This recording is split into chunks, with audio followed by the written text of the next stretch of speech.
बर्फ से ढकी हुई पहाड़ियों में एक अकेली सी बिल्ली रहती थी।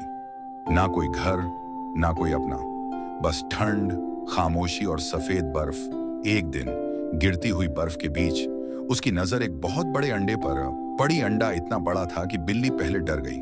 उसने सोचा, हो सकता है यह खतरनाक हो। वह पीछे हटी, लेकिन उसका दिल उस अंडे से हट ही नहीं पाया। कुछ देर बाद वह लौट आई और उस अंडे की देखभाल करने लगी। ठंडी रातों में वह अंडे को अपने शरीर से ढककर उसे गर्म रखती।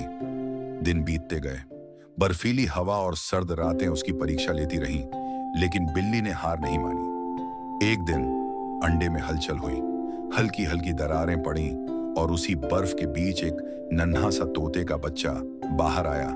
बिल्ली हैरान भी थी और खुश भी। वह उस बच्चे की मां बन गई, बिना मां बने ही। समय के साथ तोता बड़ा होने लगा। दोनों बर्फीली पहाड़ियों में एक दूसरे का सहारा बन गए। फिर एक दिन आसमान में तोतों का झुंड दिखाई दिया। तोता उड़ गया और बिल्ली बस उसे खामोशी से देखती रह गई। दिल भारी था, लेकिन उसने कुछ कहा नहीं। कुछ समय बाद काले कौवों का एक झुंड उस बिल्ली पर टूट पड़ा। चारों तरफ शोर और डर फैल गया। तभी वही तोता आसमान से लौट आया। उसने कौवों के सामने अपने पंख फैला दिए, मानो कह रहा हो, इसे मत छुओ, ये मेरी मां है। कौवे रुक गए, सब कुछ शांत हो गया। बर्फ फिर से धीरे धीरे गिरने लगी। बिल्ली सुरक्षित थी।